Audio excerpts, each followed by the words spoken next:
This is Eric Mwade. It's the last trading day for October 2013. Happy Halloween, everybody. If you're into that kind of stuff, we're looking at a market here that is about been trading here for a couple of hours. We have about 3 hours to go. Wanted to give you some look into the hourly charts to see what the market looks like from a visual perspective. The market was much lower, I think 90 points lower in the open, but since then has had a nice bounce.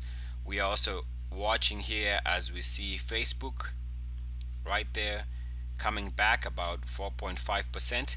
We'll see whether it's gonna hold those levels, and we see that some of our trades, or at least some of the areas we've been watching, are positive today. We'll see how things settle out at the end of the day. Want to take a look at the hourly charts here to show you my thoughts on what the market is trying to do. If you take a look at the S&P 500, you'll see that this gray line here happens to be an area of support,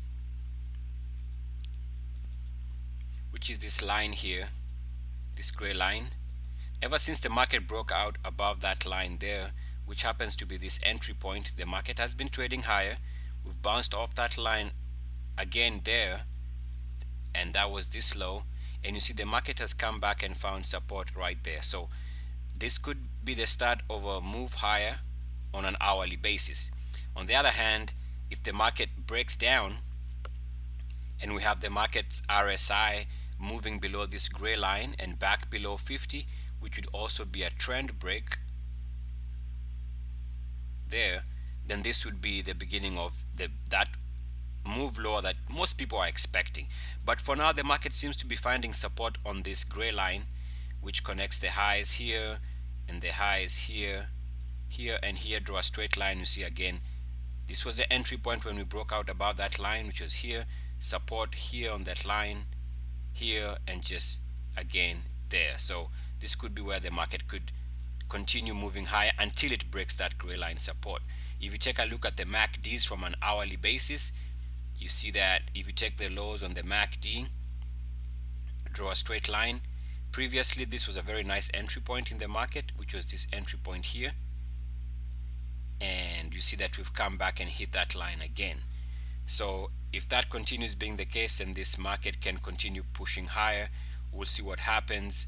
But that's what I'm looking at in terms of the MACDs for the S&P 500. If you take a look at the Airline Index, which to me tends to be a leading indicator, you'll notice that unless it breaks down below this gray support line here, this market could still bounce to the upside. If you take a look at the RSI on an hourly basis, take the lows, draw a straight line connecting those lows, you see that the market bounced off that level and is now back above the blue line. So the only way this thing moves lower is if it can break this blue line on the hourly. Otherwise, this market could still bounce to the upside. If you take a look at the QQQ from an hourly basis,